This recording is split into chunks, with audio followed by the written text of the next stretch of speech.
Bonjour à tous et bienvenue dans cette deuxième partie de mon entretien avec Charles-Henri Gallois. Et cette fois, on va aller au fond du sujet de mon invité. Et on va parler de ton nouveau livre qui a été publié cette année, il me semble. L'année dernière, ça fait quasiment un an. L'année dernière, qui s'appelle donc Les grands enjeux du XXIe siècle, énergie et immigration, reprenons le contrôle. Et donc pourquoi est-ce qu'il faut reprendre contrôle? On va voir ça, pourquoi est-ce qu'il faut reprendre contrôle sur le sujet de l'énergie et l'immigration. Dans ce livre, en fait, qui est donc vraiment en deux parties, énergie et immigration, chacune des parties est structurée de la même manière, c'est-à-dire que tu vas d'abord expliquer pourquoi est-ce que c'est un enjeu fondamental. Donc pour l'énergie, tu vas expliquer en quoi l'énergie est le moteur de l'économie dans une civilisation, enfin dans une société développée. En quoi la France bénéficie d'un avantage comparatif avec notamment son parc nucléaire. En quoi est-ce qu'il a été saboté et pourquoi est-ce que l'Union européenne a une part de responsabilité là-dedans. Et donc ensuite, sur le sujet de l'immigration, tu vas faire un peu pareil. En quoi est-ce que c'est un sujet important? Quelles sont les causes, en l'occurrence, de ce sujet important? Et là encore, pourquoi l'Union européenne et d'autres institutions supranationales ont une part de responsabilité importante? Et ensuite, tu vas conclure dans ce livre en expliquant comment reprendre le contrôle, comment la France peut reprendre le contrôle de ce sujet, de ces deux sujets, en retrouvant sa souveraineté. Et tu vas proposer une méthode, d'ailleurs on va en parler. Mais j'aimerais revenir à la base. Quand on parle un petit peu de l'Union européenne, aujourd'hui la plupart des Français sont au moins sceptiques vis-à-vis de l'Union européenne, mais une certaine classe médiatique avance tout de suite que l'Union européenne est un levier de puissance, un vrai outil de développement pour la France, un moyen de peser à l'international, de peser économiquement, et donc il faudra peut-être commencer par casser ça. Pour toi, est-ce que l'Union européenne c'est une chance pour la France ? Je veux dire, ça c'est des slogans, mais au bout d'un moment il faut regarder la réalité des faits. On nous sort aussi l'union qui ferait la force. Bon, c'est bien gentil, mais l'union fait la force quand tout le monde tire dans le même sens. Et on voit que sur à peu près tous les sujets, en fait, que ce soit sur la partie protectionniste, sur la partie politique étrangère, sur la partie monétaire, vous avez à chaque fois des intérêts divergents entre la plupart des différents pays, notamment les grands pays, et en particulier à chaque fois entre la France et l'Allemagne. Mmh. Ça, c'est le premier point. L'union fait la force quand tout le monde tire dans le même sens. Quand il ne tire pas dans le même sens, en fait, c'est au contraire une sorte d'immobilisme. Et on le voit, quand je parlais tout à l'heure des droits de douane, on pourrait parler aussi du Mercosur, mais quand je parlais des droits de douane vis-à-vis des États-Unis, Donald Trump va mettre des droits de douane vis-à-vis de l'Union européenne pour la simple et bonne raison que l'Union européenne a un excédent budgétaire vis-à-vis des États-Unis de 150 milliards d'euros. Sauf que la France, elle, est quasiment à l'équilibre avec les États-Unis. Et donc on va souffrir du fait que la politique commerciale est une politique exclusive de l'Union européenne. Donc les droits de douane que va appliquer Donald Trump, il va pas le faire pays par pays, il va le faire vis-à-vis de l'Union européenne. Et l'excédent de l'Union européenne, c'est l'excédent allemand. Donc Trump va taper partout et donc la France va souffrir, alors que sans ça, elle serait à l'équilibre et qu'il n'y aurait probablement pas de hausse des droits de douane vis-à-vis des produits français. Donc c'est un exemple concret du fait que l'Union ne fait pas la force. On le voit aussi au Mercosur, on sait très bien que ça va ravager l'agriculture française, en particulier les éleveurs.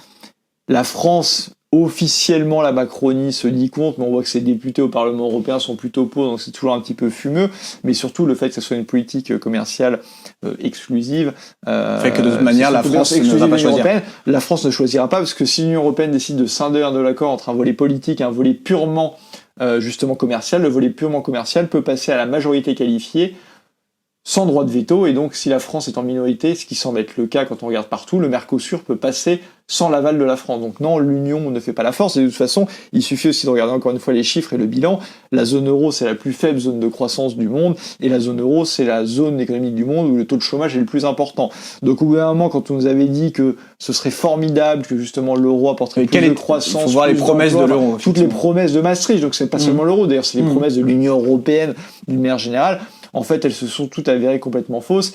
Et en fait, les pays membres de l'Union européenne ne cessent de se déclasser au sein de l'économie mondiale. Donc on voit bien que c'est l'inverse qui est vrai que toutes les promesses qui avaient été faites. Donc non, l'Union ne fait pas nécessairement la force. Ça ne veut pas dire que sur certains sujets, on peut pas coopérer. On pourrait coopérer, parce que la coopération internationale, je veux dire, ça existait avant l'Union européenne. Et ça existe en dehors de l'Union européenne. Ça existe en dehors de l'Union européenne, ça existera après l'Union européenne. On peut faire des coopérations internationales sur différents sujets, justement où les intérêts sont convergents entre les différents pays. Là, l'Union fait la force, parce que vous êtes convergents. Mais se dire, c'est un modèle complètement archaïque, ringard en fait, et dépasser l'Union européenne, se dire que sur absolument tous les sujets à 27, alors qu'on a des intérêts divergents, on va appliquer une seule et même politique, en fait, ça c'est quelque chose qui ne marche pas. Les pays qui marchent dans la mondialisation, c'est au contraire des pays qui sont réactifs et qui défendent leurs intérêts. Je veux dire, en matière commerciale, il y a un autre exemple qui a été flagrant, le CETA avec le Canada. Le Canada, c'est moitié moins de population de la France, c'est 30 millions de population, on dit toujours la France rétrotive, etc. Le CETA, en fait, en négociant fort et confiant et sûr de ses intérêts avec l'Union européenne, a obtenu tous les experts s'accordent à le dire, un accord favorable vis-à-vis de l'Union européenne, qui est censé être plus de 400 millions d'habitants, etc. Donc en fait, ce qui compte, c'est justement de défendre avant tout ses intérêts. Et comme il n'y a pas d'intérêt, en fait, de commun sur tous les sujets de oui, il y en a des très sectoriels, mais voilà, de manière générale. Vous, quelque part, vous affaiblissez votre position et vous affaiblissez la voix de la France, et on le voit sur plein de sujets, notamment diplomatiques et autres. On le voit sur à peu près tous les sujets, en fait, l'affaiblissement. Plus l'Union européenne, en fait, grossit et prend des compétences, et plus la voix de la France, quelque part, s'affaiblit. J'ai une transition parfaite d'un sujet sur lequel on avait des intérêts divergents, et qui est aujourd'hui un intérêt, une question primordiale, surtout vu les crises actuelles. C'est le sujet de l'énergie, donc qui est le premier sujet de ton livre. Et tu expliques que, la France avait, comme je l'expliquais, un avantage industriel et économique très puissant, qui était son parc nucléaire. Un parc nucléaire qui avait 20 ans d'avance sur les autres, avec le plan Mesmer, qui a été lancé dans les années 70, c'est ça? Oui, tout ça les années 60, voilà. Les années 70. Et donc ce qui permettrait normalement à la France de bénéficier d'être une sorte de paradis électrique en Europe et de bénéficier d'une énergie très peu chère. Cependant, aujourd'hui, la facture d'électricité pour les Français, elle n'est pas aussi peu chère. Pourquoi ? Parce qu'il y a des intérêts divergents qu'il y a eu entre la France et notamment l'Allemagne. Et l'Allemagne, grâce au levier de l'Union européenne, a cherché à saboter le parc nucléaire français et plus généralement le marché de l'électricité, le marché de l'énergie, pour que ça puisse bénéficier à son secteur industriel qui ne pouvait pas suivre la compétition avec un secteur industriel français qui aurait bénéficié d'une énergie à très peu de coûts. Alors, est-ce que tu peux un peu nous expliquer cet enjeu de l'énergie et comment l'Union européenne a saboté le parc nucléaire français ? Alors, ils ont saboté le nucléaire, ils ont saboté EDF. Ça, c'est évidemment l'Union européenne avec l'Allemagne qui était derrière à la baguette. Pourquoi sur le prix de l'électricité ? Enfin, les Français le voient sur leur facture, ils ont augmenté de plus de 40% en 2 ans, ce qui est insupportable, alors que les coûts de production n'ont quasiment pas varié. Donc c'est une augmentation purement fictive. Pourquoi ? Parce que le prix de l'électricité au sein de ce marché de l'électricité de l'Union européenne, il est indexé non pas sur le coût moyen de production, qui serait très faible pour la France avec le nucléaire, mais sur la dernière unité de production mise en circulation, ce qui est bien souvent dans le cas des pays de l'Union européenne, le gaz. Notamment d'ailleurs le gaz, parce qu'on a mis de plus en plus d'énergie renouvelable à la demande de l'Union européenne, parce que l'Union européenne passe à chaque fois des directives pour augmenter la part d'énergie renouvelable là-dedans. Ce qui a des impacts très concrets, c'est-à-dire qu'effectivement vous mettez du gaz, vous faites augmenter le prix, et aussi vous faites quelque part, comme dans le marché de l'électricité de l'Union européenne, vous avez la primauté des énergies renouvelables. Ça veut dire que même si vous pouviez faire tourner une centrale nucléaire, s'il y a du vent et qu'une éolienne tourne, ou s'il y a du soleil, on mettra en priorité sur le réseau. Ça veut dire que le parc nucléaire doit faire de la modulation, c'est-à-dire de tourner en puissance réduite. Or, sur le long terme, les centrales sont pas faites pour tourner à puissance réduite. Donc vous abîmez quelque part le potentiel et la longévité en fait du parc nucléaire français. Donc ça, c'est le premier point sur le prix de l'énergie. Après, il y a eu évidemment le saccage d'EDF qui serait normalement le fleuron pour investir encore plus dans le nucléaire. Parce que l'Union européenne a forcé à la mise en concurrence en fait au niveau de l'électricité, à la mise en place de concurrents fictifs parasites à l'Union européenne. En fait, au départ, il y avait la mise en concurrence qui a été faite, mais ils se rendaient compte que EDF était tellement compétitif qu'il n'y avait pas de concurrence. Et donc, ils ont mis en demeure le gouvernement français qui a fait la loi NOM, et la loi NOM, c'était de dire, en fait, on va forcer, pour créer une concurrence artificielle, on va forcer EDF à vendre à des tarifs défiant toute concurrence, c'est ce qu'on appelle l'AREN, à des tarifs toute concurrence de l'énergie électrique du parc nucléaire à des concurrents. Mais ces concurrents, en fait, sont des parasites parce qu'ils ne produisent pas le moindre kilowattheure d'électricité, ou disons très très peu pour la plupart. Ils vont acheter à bas coût à EDF et ils vont revendre au prix fort aux consommateurs français. Et donc, quelque part, ça pose un problème. Quelque part, quand les coûts de production aussi d'EDF augmentent, ça veut dire que vous avez de la vente à perte, et donc ça fait augmenter la dette d'EDF. C'est ce qu'on voit à l'heure actuelle, EDF qui a une dette faramineuse. Et vous avez aussi des décisions au-delà de l'Union européenne, c'est ce que j'allais dire. Des décisions nationales démagogique, politique, notamment les alliances avec les Verts à chaque fois. Quand qui a été fait par le PS, déjà dans 97. Avec l'arrivée de Jospin et Dominique Voynet à la baguette. Puis en 2012 avec Hollande. On arrête Super Phénix, qui était les travaux de recherche sur les réacteurs de 4e génération, qui, rappelons-le, en fait, la France, et on reproche au nucléaire parfois d'avoir des déchets nucléaires. Bon, entre nous soit dit, on sait gérer les déchets nucléaires, mais c'est-à-dire que la France a de l'uranium appauvri sur son sol, et la vertu des réacteurs de 4e génération, qui fonctionnent déjà en Russie et en Chine, il y a un modèle qui fonctionne, permettent en fait d'utiliser de l'uranium appauvri pour produire de l'électricité. Or, ça règle aussi une bonne partie du problème d'approvisionnement quand on nous parle du Niger et autres. Quand vous avez ce stock-là, en France, on a à l'heure actuelle sur le sol français de quoi produire toute l'énergie primaire, c'est-à-dire pas seulement l'électricité, c'est l'énergie consommée en France en une année, que ce soit pétrole, gaz, électricité, etc., pendant 2000 ans, avec des réacteurs de 4e génération, avec les stocks d'uranium appauvri déjà présents sur le sol français. Et donc, ce saccage, en fait, de réacteurs de 4e génération, c'est criminel. Et ça a continué après le saccage du nucléaire aussi, avec François Hollande, qui a annoncé la fermeture de Fessenheim. Ça a été confirmé, rappelons-le, par Emmanuel Macron, et il avait mis la loi de programmation justement nucléaire qui prévoyait la fermeture de 12 réacteurs nucléaires en plus de Fessenheim. Le problème, c'est quand vous faites ça, quel est le signal que vous envoyez à toute la filière, notamment les jeunes ingénieurs dans la maintenance et autres qui voudraient faire du nucléaire, c'est-à-dire n'allez pas dans cette filière. Il n'y a pas d'avenir. Cette filière n'a pas d'avenir, et donc vous perdez du savoir-faire, vous perdez de la compétence, ça aussi c'est criminel. Emmanuel Macron avait gardé cette loi jusqu'à très peu de temps, donc il a continué en fait la perte de savoir-faire du domaine. Emmanuel Macron, rappelons-le, c'était lui ministre de l'économie, qui a vendu les turbines nucléaires avec Alstom, donc c'est aussi saccage complet de la souveraineté énergétique de la France. Mais heureusement qu'on a été racheté maintenant, donc ça a été... Oui, sauf que ça a été racheté sans les brevets, bien sûr. Et à un prix bien supérieur, donc c'est encore une opération complètement stupide. Une opération financière extraordinaire du Mozart de la finance.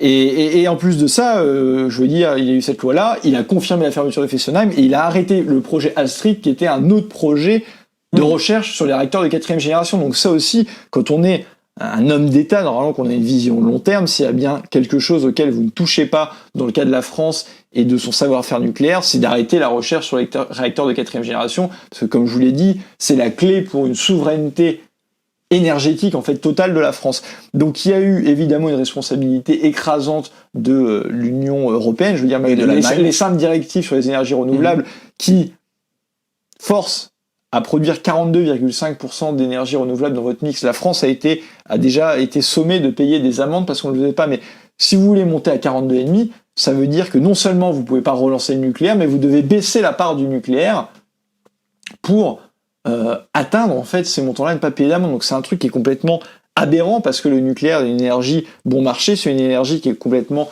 décarbonée et on va nous remplacer ça par de l'éolien et du solaire qui sont des énergies intermittente, c'est-à-dire que c'est dommage, les pics de consommation en hiver, c'est à 18-19 heures quand les gens rentrent du travail. Ouais. Il n'y a plus beaucoup de soleil. C'est dommage, il n'y a plus de soleil. Et puis le vent, ça marche pas tout le temps. Bien sûr. Et donc qu'est-ce que vous faites dans ces cas-là? C'est exactement le modèle allemand, vous fêtes du gaz, vous faites du charbon, qui émet bien plus de CO2, infiniment plus de CO2 même que l'énergie nucléaire. Donc sous couvert d'écologie, en fait, c'est plutôt des escrologistes. Et ça, on voit cette mentalité-là avec les Verts, évidemment portés par l'Union européenne, qui est dans cette affaire-là le porte-flingue des intérêts allemands. Mais donc, tu as bien fait, effectivement, de rappeler qu'il y avait plusieurs responsabilités, les responsabilités de l'Union européenne et de l'Allemagne, et des responsabilités internes. Et je dirais que les Verts ont au moins cette vertu de persister dans l'erreur et d'être toujours aussi bêtes qu'avant. Là où certains autres partis, aujourd'hui, se revendiquent grands défenseurs du nucléaire, alors qu'ils ont été à l'origine du saccage. C'est le cas, effectivement, d'Emmanuel Macron, qui a tout d'abord saccagé le nucléaire avant aujourd'hui de présenter son gouvernement. Alors, avant le gouvernement, le gouvernement Attal, tout d'abord, mais même aujourd'hui, donc, avec les Républicains, avec Michel Barnier, tout le monde se prétend grand défenseur du nucléaire. Il faut rappeler, donc, que les socialistes sont coupables. Bien sûr. Que les macronistes sont coupables. Et que les républicains sont aussi coupables. Bien sûr, je l'explique dans le livre. Tu l'expliques dans le livre. La reine, ça a été mis, c'est les républicains et sous Sarkozy, où ils se sont couchés complètement sur cette libéralisation du marché de l'électricité. Et donc, en faisant ça, c'est eux qui ont mis en place la reine et donc le saccage d'EDF qui porte, en fait, le futur du nucléaire français. Donc, on peut dire que quasiment tous les partis en fait sont tout ce centre mou gauche à droite, à l'exception d'autres partis qui ont toujours défendu le nucléaire ou qui n'ont au moins pas saccagé et qui de toute manière n'étaient pas en responsabilité. Qui n'étaient pas en responsabilité. Donc il n'en reste pas beaucoup et en l'occurrence dans les grands partis il y en a qu'un seul, c'est le Rassemblement national. Mais donc ces gens sont comptables et quand aujourd'hui ils sont comptables de choses importantes. Quand on parle de l'énergie et que tu parles dans ton livre que c'est un enjeu du 21e siècle, je trouve qu'on a tendance à un petit peu trop facilement pardonner le saccage du nucléaire et de la filière nucléaire en France. Parce que je considère que c'est criminel, bien sûr. Mais bien sûr, c'est absolument criminel. On a un coût écologique, parce qu'on nous parle tout le temps d'écologie, mais il y a un coût écologique qui est faramineux, et il y a un coût économique. On parlait dans la première partie de la situation financière. La situation financière, le manque de recettes, le manque à gagner de recettes de l'État, les recettes sont souvent appuyées sur l'activité économique du pays.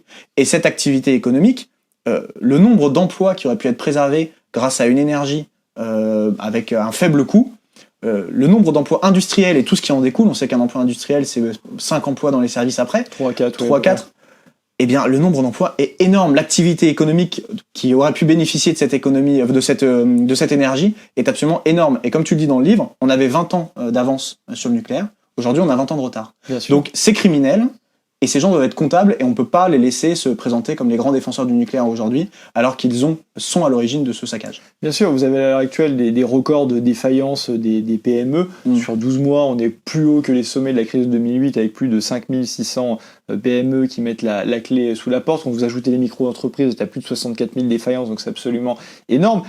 Et non seulement, si on n'avait pas saccagé le nucléaire, si on s'était pas couché sur l'électricité vis-à-vis de l'Union européenne, on aurait pu préserver les emplois, mais j'ai envie de dire, on aurait même pu en attirer. Bien sûr. Pourquoi pas de voisins qui ont fait des politiques énergétiques complètement stupides. Je pense notamment à l'Allemagne. Toujours, on va toujours nommer les mêmes. Non, je veux dire, sur l'aspect, moi j'ai absolument rien contre les Allemands. Oui, non plus, mais sur l'aspect énergétique, les Allemands en fait ont fait un suicide économique qui, je pense, sera étudié plus tard dans les livres d'histoire. C'est absolument dramatique. Mais grâce à l'Union européenne, on a eu la chance de pouvoir sauter avec eux, quoi. Bien sûr, c'est les Allemands, qu'est-ce qu'ils ont fait ? Ils ont fait la stupidité de sortir du nucléaire et de mettre des énergies renouvelables intermittentes à tout va. Et dans le même temps, ils ont eu une source quasiment unique d'approvisionnement énergie bon marché avec le gaz russe. Sauf que avec la guerre en Ukraine, l'attentat sur Nord Stream, où on a vu qu'ils étaient quand même bien silencieux pour un attentat majeur contre leurs intérêts, peut-être qu'ils ne veulent pas s'opposer aux auteurs présumés de l'attentat, mais en tout état de cause, c'est hallucinant qu'il n'ait pas réagi, alors que c'est quelque chose qui est vital pour les intérêts allemands. Et vous voyez d'ailleurs qu'il y a un début de revirement de la politique diplomatique allemande vis-à-vis de la guerre en Ukraine. Vous avez Olaf Scholz qui, depuis notamment l'élection de Donald Trump, est le premier quelque part à vouloir calmer le jeu, à demander la paix. Pourquoi ? Parce que le patronat allemand tape à la porte et leur disent que ça va être un bain de sang. Ils sont en train de ça va être un bain de sang, et donc évidemment qu'ils cherchent à, s'ils ne veulent pas complètement se désindustrialiser, ils veulent retaper certainement à la porte de la Russie. Et donc effectivement, quand on a des grands défenseurs du modèle social français qu'on trouve à gauche, Europe Écologie Les Verts, la France Insoumise, etc., tu l'expliques très bien, ça aurait pu, cette énergie à bas coût, aurait pu intéresser des investisseurs étrangers pour venir investir en France en disant il y a un avantage compétitif en France, c'est que l'énergie, qui est très importante dans certains secteurs, au moins elle est à bas coût. Et donc ça aurait pu compenser un certain coût du travail qu'on peut avoir et qu'on peut légitimement défendre en se disant oui certes notre coût du travail est un petit peu plus élevé, mais derrière on a un système social qui fonctionne, qui devrait fonctionner. Aujourd'hui c'est pas le cas. Et en échange, eh bien, on propose une énergie à bas coût. Ça aurait pu être un contrat qui aurait pu permettre de préserver des emplois. Oui. Et donc aujourd'hui, proposer de continuer le saccage du nucléaire et même la sortie complète, alors que ça aurait pu être justement la chance du marché de l'emploi en France, eh bien, on a une bande de tartuffes en face, quoi, hein, très clairement. Bien sûr. Et le problème, c'est que là, Emmanuel Macron prétend vouloir lancer 6 réacteurs. Bon, c'est ridicule quand vous dites que vous voulez... 6 réacteurs, c'est pas quelque chose qu'on peut invoquer comme ça en déjà, un an. Déjà, vous mettez 10 ans à les mettre. Le problème, c'est que vous n'avez rien fait pendant quasiment 20 ans, si ce n'est Flamanville. Et comme tu le dis, il n'y a plus la filière. Et vous avez effectivement enlevé une bonne partie des compétences et de la filière. Et donc ça, c'est évidemment un véritable problème. Et surtout, quand on lit dans le même temps l'Union européenne qui prend des décisions aussi stupides, ça aussi, ça serait étudié dans les livres d'histoire, de saccager l'industrie automobile en décrétant à 2035 la fin des moteurs, de vente de voitures neuves, de moteurs thermiques, alors que c'est le domaine dans lequel excellait l'Europe et avait un avantage comparatif énorme. Mais si cette décision est appliquée, ça veut dire que vous avez 100% quasiment des voitures qui seraient des véhicules électriques, sauf que pendant les les pics de départ, notamment les départs en vacances où tout le monde utiliserait sa voiture électrique en même temps. Pour que ça marche, il faudrait l'équivalent de 15 réacteurs nucléaires. Donc c'est-à-dire que vous voulez électrifier les véhicules électriques, mais vous n'avez pas la capacité électrique en face pour le faire. Donc c'est typique de décisions complètement stupides de technocrates de l'Union européenne où il n'y a aucune étude d'impact qui a été effectuée. Et je pense que malheureusement, l'étude d'impact, ça va être l'étude des faits. Et on voit déjà l'étude des conséquences, malheureusement. Le bain de sang dans l'industrie automobile, en Allemagne notamment, mais également en France, où année après année, le nombre de véhicules produits en France ne cesse malheureusement de s'effondrer. Bon, on peut tout de même se réjouir que l'opinion publique et l'opinion politique changent sur le sujet du nucléaire. Maintenant, à voir si ce sera suivi des faits, puisque aujourd'hui, sortir du marché européen de l'électricité n'est pas prévu par les gens qui gouvernent aujourd'hui. Mais bon, au moins il y a ce revirement politique qui a été fait. Comment est-ce que tu expliques d'ailleurs qu'il y a eu ce revirement politique ? Je veux dire, il y a 15 ans, être pro-nucléaire, c'était pas extrêmement minoritaire, mais c'était plutôt minoritaire. La mode était plutôt à la sortie du nucléaire. Pourquoi est-ce que tu penses qu'il y a eu ce revirement qui a eu lieu quand même avant la crise énergétique ? Parce qu'effectivement, du moins je l'ai vu comme ça, effectivement ça peut être simple de se dire il y a eu une crise énergétique, on s'est rendu compte qu'on avait un avantage qu'on a perdu. Mais pour moi, ça arrivait un petit peu avant. Il y a eu un revirement sur le nucléaire un peu avant. Comment est-ce que tu l'expliques ? Alors, il y a eu effectivement un léger revirement avant, mais l'accélération, ça a vraiment été la crise énergétique qui a retourné complètement l'opinion, qui maintenant est pro nucléaire. Donc je pense que ça c'est quelque chose de positif, mais effectivement on le fait pas et ça se met pas en place. C'est ça le problème. On a claquement de doigts. Ouais. C'est ça tout le problème en fait. Ce que je dis, les 20 ans en fait de renoncement, de reniement de nucléaire, ça on va malheureusement le coûter très cher maintenant. Ouais. Bien sûr.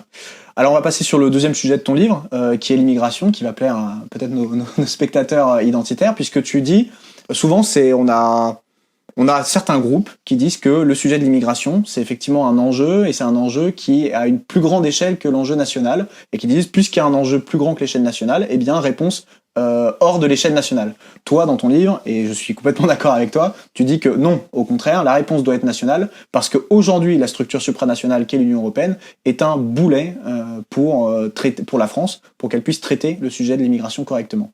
Alors, abordons, entrons directement dans le sujet qu'est l'immigration. Aujourd'hui, on a une immigration qui est massive, mais quand je dis aujourd'hui, en réalité, ça fait bien 30 ans qu'on a une sorte de dette migratoire qui s'accumule, là aussi. Chaque année, on a environ 400 000 entrées légales. Alors, c'est un peu moins, c'est 250 000 légales, plus les illégaux. Bon, en gros... Non, vous êtes à peu près, sur l'année 2023, à 460 000, parce que vous avez officiellement... à peu près 320 000 titres de séjour, mais il faut rajouter les demandes de droit d'asile. Les demandes de droit d'asile, les entrées illégales. Donc vous étiez à peu près à 469 000 immigrés sur le territoire français. Comme tu dis, c'est la ville de Toulouse qui rentre chaque année. C'est l'équivalent de la ville de Toulouse chaque année, la 4e ville de France, et c'est l'équivalent en 2 ans de la ville de Marseille, la 2e ville de France, en 4 ans vous avez la ville de Paris. Dire ça et faire ce constat, en fait, ça n'a rien contre l'étranger en tant qu'individu, qui bien souvent vient pour chercher une vie meilleure. Et d'ailleurs, au sein de l'immigration, vous avez tout un tas de gens qui s'intègrent. Le problème, c'est quand vous avez de l'immigration massive, c'est complètement illusoire, en fait, de penser assimiler, mais même de penser intégrer, en fait.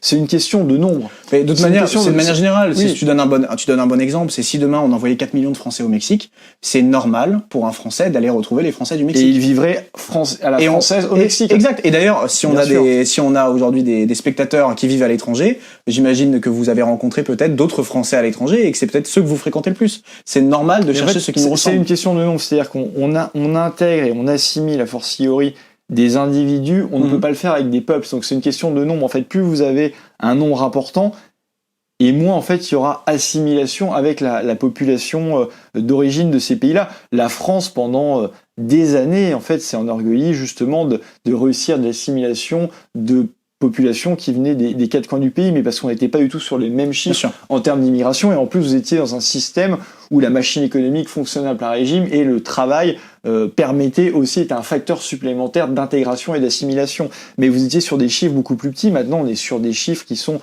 vertigineux et qui ne permettent en aucun cas l'assimilation, et ça pose un problème. Ça pose un problème déjà parce que vous avez des chiffres économiques, hein, le taux de chômage chez les étrangers est 2 fois supérieur à ce qu'il est sur les nationaux, donc ça a un coût, ça aussi. Bien sûr. Ce dont je parlais quand je parlais du coût de l'immigration, ça a un coût évidemment pour les finances publiques. Et vous avez aussi un problème, mais qui est naturel, qu'on retrouve à peu près dans tous les pays, hein, que la délinquance est bien supérieure sur à peu près toutes les catégories de crimes.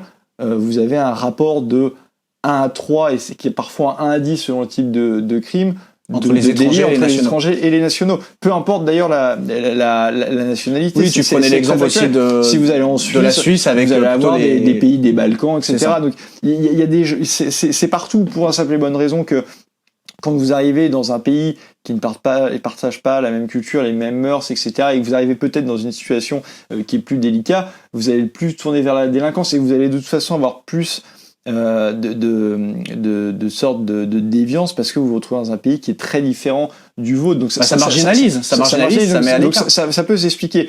C'est normal. Mais c'est aussi effectivement lié au nombre, alors que quand l'assimilation fonctionnait, ce phénomène-là était beaucoup moins prégnant, et c'est pour ça que malheureusement, on ne voit plus quasiment un jour en France où on voit des délits très graves de personnes. Je ne parle même pas d'étrangères, parce que les personnes étrangères, encore une fois, il y en a tout un tas qui se comportent bien, mais là on parle même de personnes qui sont sous OQTF. Donc c'est des personnes qui avaient été déjà ciblées comme dangereuses, mais qui n'ont pas été expulsées. Et pourquoi elles n'ont pas été expulsées ? On va y revenir, mais d'abord restons sur les conséquences de l'immigration, parce que je sais très bien où est-ce que tu vas aller. On a la question économique. Le grand classique, c'est qu'on dit que l'immigration fait une pression à la baisse sur les salaires, mais c'est réel. C'est une réalité. C'est absolument réel. D'ailleurs, je montre des études dans vos livres qui le démontrent, et c'est la question des lois des nombres. D'ailleurs, j'avais vu une interview assez extraordinaire du vice-président en fait américain lors de la campagne présidentielle américaine, J.D. Vance, qui expliquait qu'avant il était dans le monde de l'entreprise et qu'il assistait à un congrès et où il s'est retrouvé à la table d'un PDG d'une grande chaîne d'hôtellerie américaine. Et l'aveu, vous allez le voir, est fascinant. Il était dans l'ombre à l'époque et ce monsieur arrêtait pas de cracher en fait sur Donald Trump pendant le débat. Et J.D. Vance lui a demandé mais au fait monsieur, pourquoi vous détestez tant Donald Trump ? Et il a eu quelque part l'honnêteté de dire ce PDG de la grande chaîne hôtelière américaine, mais vous vous rendez compte, si Donald Trump coupe complètement les entrées de l'immigration illégale, moi je vais devoir augmenter les salaires de mes gars. Ouais, mais c'est bien, on a les mêmes en France. Et donc en fait, mais évidemment que c'est une réalité. Encore une fois, c'est la loi de l'offre et la demande. Alors selon certains économistes, ça marcherait sur tous les sujets, l'offre et la demande, mais sur l'immigration, ça ne marcherait pas. Il n'y aurait pas de pression à la baisse sur les salaires. Donc on voit bien un biais idéologique qui est majeur. D'autant plus d'ailleurs pour l'immigration illégale qui sert au travail au noir, au petit boulot, encore baisser les coûts.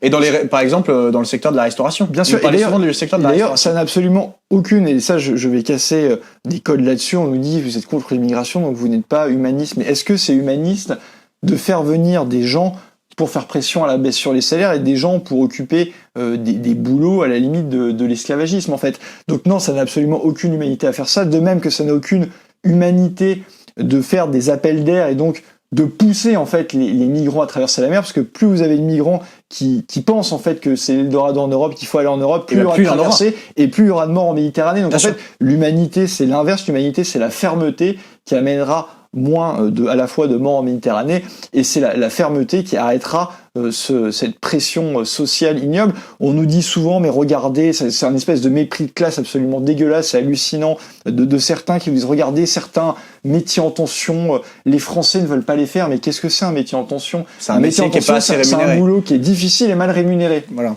Et j'ai un exemple très concret là-dessus. Et bien souvent, justement, on fait venir des immigrés pour faire pression à la baisse sur les salaires dans ces emplois-là. Au Royaume-Uni post-Brexit, alors ça n'a pas été le cas, il y a eu de l'immigration massive sur tout un tas de cas, mais il se trouve que le travail de chauffeur routier au Royaume-Uni était essentiellement assuré par des gens des pays de l'Est, en particulier les Polonais. Le Brexit arrive, il rentre en Pologne, et donc vous vous retrouvez avec une pénurie phénoménale de chauffeurs routiers au Royaume-Uni. Et là, à ce moment-là, les médias étaient partout. C'était pénurie de routiers, regardez, le Brexit est une honte absolue. Sauf que c'est l'offre et la demande. Ils sont passés de salaire 40 000 pounds à 80 000 pounds, ça a doublé. Et ben là, comme par hasard, vous trouviez tout un tas de petits Anglais dits de souche qui étaient prêts à faire le travail.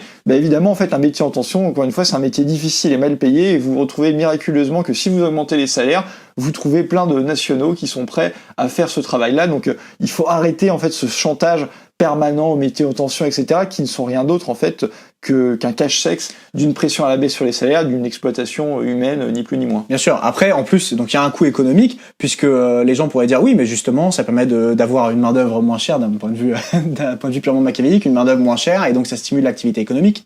Mais quand on est dans un pays où on a un certain nombre de chômeurs déjà, 7 ou 8%, eh bien, quand on a une immigration de travail qui arrive, c'est très simple. Soit ils viennent grossir le rang des chômeurs chez les Français, soit en travaillant à leur place et donc en mettant plus de Français au chômage, soit c'est eux qui vont au chômage et qui vont bénéficier d'aide sociale. Donc l'immigration a déjà un coût économique important et un coût social important. Il faut relativiser en plus ça, parce que quand vous regardez la distribution des titres de séjour en France, c'est numéro 1 selon les années, c'est regroupement familial, ou c'est les étudiants qui bien souvent restent en France. L'immigration de travail en France, en fait, c'est pas beaucoup de monde, et quand on parle souvent sur les 10 métiers en tension, c'est souvent des immigrés illégaux en fait, et pas des immigrés légaux, parce que vous devez les payer aux conditions normales, aux conditions normales, au SMIC, etc. C'est souvent des immigrés illégaux qui occupent ces positions-là. Donc vous voyez bien en réalité ce qui se cache derrière ça. On est évidemment très loin de tout ça, et faire une sorte de focus permanent sur les métiers en tension, c'est vraiment se moquer du monde quand on parle du sujet migratoire. Premier coût de l'immigration, coût économique. Deuxième coût, tu l'as évoqué, c'est le coût de sécurité. Pour tout un tas de raisons, que ce soit la marginalité ou autre, ou la pauvreté même, eh bien, on a un coût d'immigration qui a un coût sécuritaire, qui est tout à fait documenté. Tu parlais de la différence entre les étrangers et les Français et les nationaux. C'est sûr que c'est le plus simple à faire parce qu'on a les statistiques. Bien sûr. Mais même après, quand on regarde dans les descendants d'immigrés, eh bien, on continue d'avoir une surreprésentation. Bien là, il faut chercher avec d'autres techniques. On peut regarder en cherchant notamment les pourcentages de prénoms dans les prisons. Il y a plein de tentatives qui sont faites, mais donc il y a une surreprésentation de la criminalité, des étrangers et des descendants d'immigrés.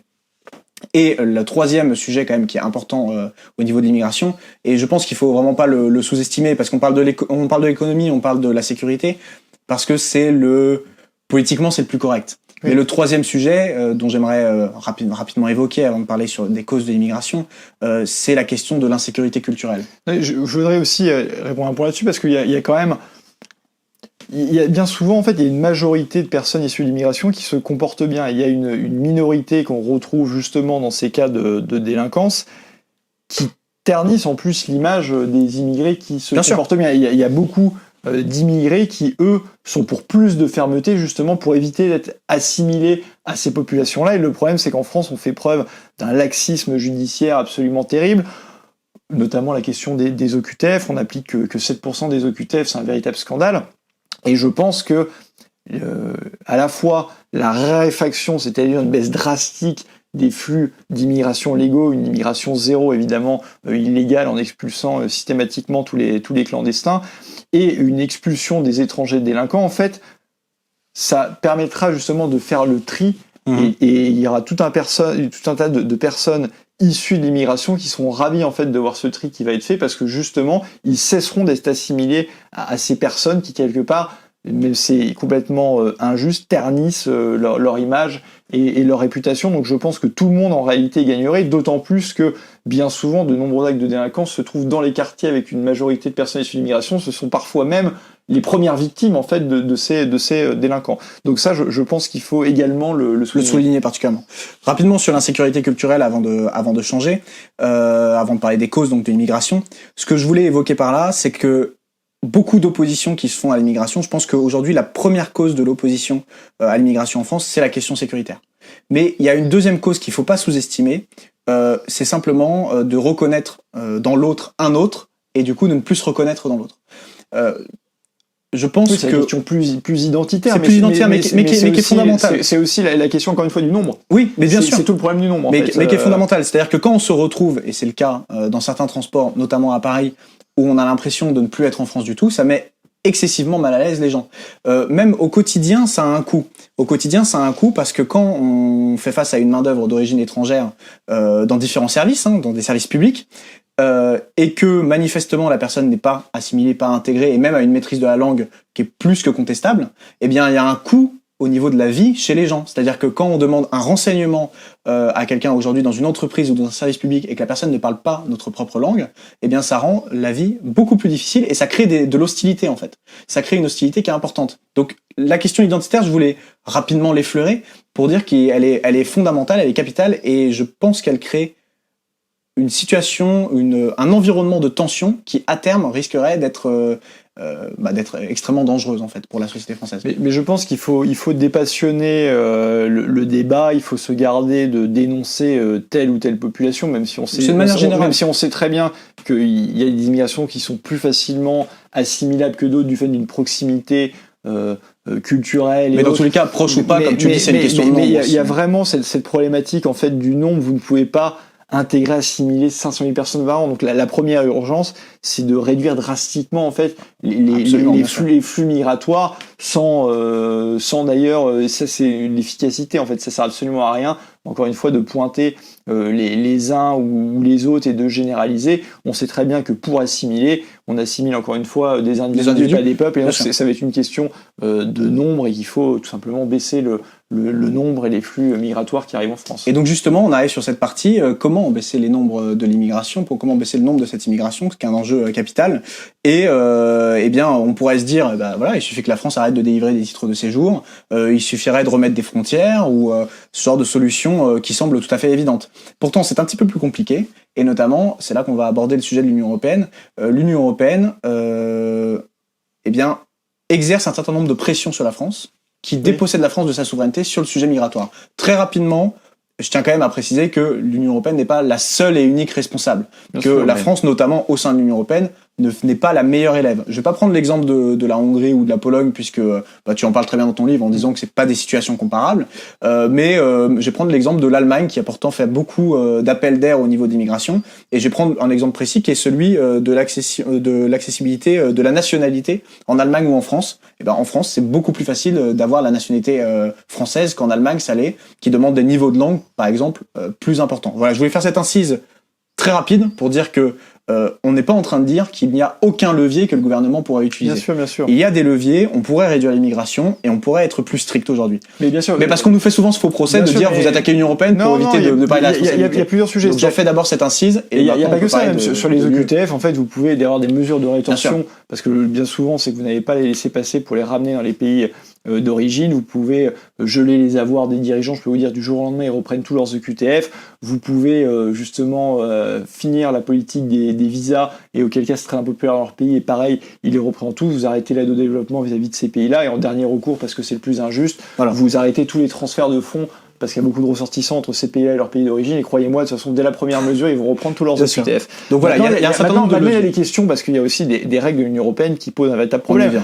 Parce que les OQTF, je veux dire, la loi européenne force vous ne pouvez pas faire de vol collectif, ce qu'on appelle à l'heure actuelle les charters, et donc vous devez reconduire un par un, en fait, chacun dans leur pays. Forcément, c'est un coût, et c'est un problème de moyens complètement inefficaces. Vous devez affronter l'Union européenne sur la question de l'espace Schengen, parce que un étranger qui arrive n'importe où dans l'espace Schengen peut venir du jour au lendemain sans aucun contrôle dans votre pays. Ça, c'est évidemment problématique, parce que n'importe quel étranger qui arrive en Italie, en Espagne ou en Grèce peut venir du jour au lendemain en France sans le moindre contrôle et sans problème. Donc évidemment que ça alimente très fortement l'immigration illégale. Et pour ce qui est de l'immigration légale, je vais pas donner tous les exemples, il y en a beaucoup. J'ai dit tout à l'heure que l'un des principaux pourvoyeurs, c'était le regroupement familial. Ça, c'est gravé dans le marbre par une directive de l'Union européenne de 2013 qui grave dans le marbre le regroupement familial. On vous dit souvent, oui, le regroupement familial, c'était Giscard, sauf que la différence, c'est quand c'était Giscard, c'était une loi qui était nationale. Donc, qu'on pouvait un gouvernement qui arrive au lendemain, il l'abroge avec un problème. Quand c'est au niveau de l'Union européenne, vous ne pouvez rien faire, parce que vous n'avez plus votre souveraineté entière en matière migratoire. Donc ça veut dire quoi? Ça veut dire que, évidemment, pour reprendre le contrôle de l'immigration, mais comme pour reprendre le contrôle de l'énergie, dans les deux cas, ça va nécessiter un affrontement très important, parce que c'est vital pour notre avenir, et ce sont les grands enjeux du XXIe siècle dont je parle justement dans mon livre. Il faudra évidemment affronter l'Union européenne, et si l'Union européenne ne veut pas comprendre ça, il y a toujours l'arme référendaire qui permet de faire trancher le peuple français. On va y venir effectivement sur ces sujets. Au-delà de l'Union européenne, il y a aussi une autre institution supranationale qui ligote un petit peu la souveraineté de la France sur la question migratoire, qui est la Cour européenne des droits de l'homme. Tu en avais également parlé, notamment dans un de ces protocoles additionnels, il me semble, interdit de la même manière le renvoi groupé ou le renvoi groupé et même l'arrêt groupé à la frontière lorsqu'il y a une traversée de frontière. Il faut que chaque dossier soit examiné individuellement. Ça, c'est imposé par la Cour européenne des droits de l'homme. Ils ont encore fait mieux ces derniers temps. Oui, j'ai vu effectivement la décision. Ils ont carrément dit que, en fait, au nom de le droit à la vie de famille normale, c'est ça. Un étranger dangereux qui aurait été expulsé en fait dans son pays doit être rapatrié dans le pays d'origine. Donc c'est des trucs. C'était au nom du droit à la vie de famille et à la vie privée. On marche complètement sur la tête. Et moi, je considère, quand on met en place ce genre de politique et quand on voit les conséquences, on en a parlé d'un point de vue sécuritaire, je pense qu'il y a non-assistance à peuple français en danger.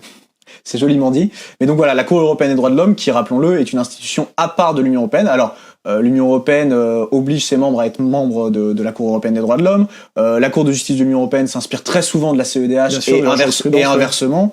Donc il y a quand même des liens entre ces deux institutions, mais ce sont deux institutions indépendantes. Et donc ces deux institutions posent un problème vis-à-vis de la France. On le voit d'ailleurs avec le Royaume-Uni. Le Royaume-Uni a repris en grande partie le contrôle avec le Brexit, mais il est toujours dans le Conseil de l'Europe. Par la CEDH. Et d'ailleurs, il y a un grand débat, notamment porté par Nigel Farage au Royaume-Uni, qui consiste à dire que pour appliquer une politique migratoire, de baisse des flux migratoires qui sont absolument énormes au Royaume-Uni, il faut également sortir de la CEDH. La mesure qu'avait pris le gouvernement conservateur d'avoir des renvois temporaires au Rwanda, l'accord qui était passé avec le Rwanda, elle avait été cassée par la CEDH ?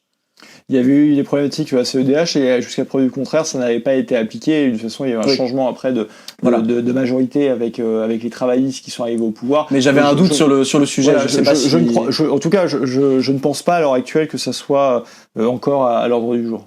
Très bien. Alors, on a parlé du sujet de l'énergie, on a parlé du sujet de l'immigration et sur pourquoi est-ce qu'il faut reprendre le contrôle. On aurait pu parler de plein d'autres sujets, parce que l'Union européenne, aujourd'hui, touche à énormément de sujets. Alors, le sujet économique, le sujet commercial qu'on a rapidement évoqué, c'est évidemment le premier sujet. Mais vraiment, l'Union européenne, aujourd'hui, est un boulet sur de très nombreux sujets. Et ce que l'on essaye d'expliquer, c'est que on n'est pas convaincu qu'aujourd'hui, l'Union européenne puisse être changée de l'intérieur. Du moins, c'est extrêmement difficile. Et donc, dans ton livre, dans la conclusion, tu proposes une stratégie souverainiste pour la France. Parce que donc, avant de rejoindre le Rassemblement national, tu étais déjà président de Reprenons le contrôle, anciennement Génération Frexit, qui était un mouvement indépendant. Et qu'il est toujours. J'ai été toujours investi par le Rassemblement national, mais je suis. Voilà, mais tu n'avais pas de lien à l'époque avec le Rassemblement national, et ton alliance avec le Rassemblement national a pu être mal interprétée comme un renoncement de tes convictions souverainistes, ce qui n'est évidemment pas le cas. Non, je me revendique également souverainiste, et bon, il n'y a pas de problème de ce côté-là. Mais donc, il faut chercher maintenant à expliquer quelle stratégie souverainiste pour la France. Tu en identifies 3. Alors j'ai balayé les 2 premières où tu dis que c'est pas forcément l'idéal pour que tu puisses défendre la bonne stratégie selon toi. La première, c'est de faire campagne sur un Frexit pur et dur, en essayant d'aller aux élections directement en disant voilà, il faut le Frexit, ce que finalement tu as tenté de faire auparavant. La deuxième, c'est justement d'aller vers un changement, une sorte de Frexit juridique, je dirais, c'est-à-dire un changement de la Constitution, de l'article 55 de la Constitution, et de dire que désormais les lois françaises sont supérieures aux traités internationaux. Parce qu'aujourd'hui, dans la Constitution, il est dit que les traités sont supérieurs aux lois. Il n'y a pas de question de chronologie. Donc on pourrait changer cette Constitution en disant désormais toute loi postérieure au traité devient supérieure dans la hiérarchie des normes. Tu considères aussi que ça n'est pas une bonne stratégie parce que comme la première, elle pourrait être diabolisée en cas de campagne électorale. Et donc toi, tu proposes une troisième stratégie purement démocratique. Est-ce que tu peux nous la présenter ? Alors, il y a plusieurs options et moi je pense que de toute façon, ce que je proposais dans le livre, c'était de dire on allait tenter de renégocier auprès de l'Union européenne parce que c'est vital sur tout un tas de sujets dont ceux qu'on a parlé.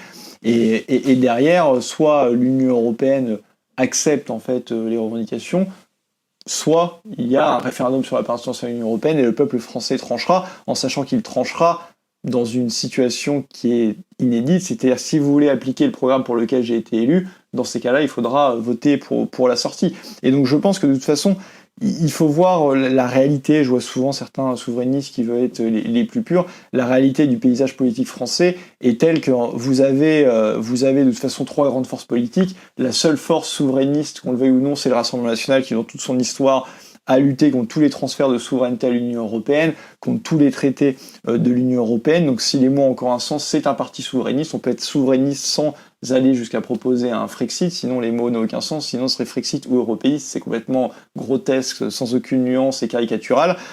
Et donc l'option souverainiste et patriote à l'heure actuelle qui peut gagner les élections parmi les grands 3 blocs, macronistes, Nouveau Front Populaire et Rassemblement National, c'est le Rassemblement National. Et le Rassemblement National a de toute façon un programme en matière énergétique, migratoire, mais même de finances publiques, qui amènera des confrontations avec l'Union européenne. Et c'est évidemment à ce moment-là, en fait, que l'Union européenne, est-ce qu'elle accédera à ça, ou est-ce que il faudra, pourquoi pas, activer justement pour faire plier l'Union européenne l'arme référendaire. Donc je pense que c'est, à l'heure actuelle, l'option la plus plausible pour, de toute façon, faire céder l'Union européenne et surtout le Rassemblement national, que ce soit vis-à-vis des délires complètement guerriers, vis-à-vis de l'Ukraine, du danger imminent des élargissements qui vont coûter une fortune à la France, ou même du rapport Draghi qui veut une fuite en avant supranationale avec la fin du droit de veto, un nouvel emprunt commun, quand on sait ce qu'a coûté le plan de relance de l'Union européenne et ce qui va coûter avec des dérives de gestion que j'avais révélées.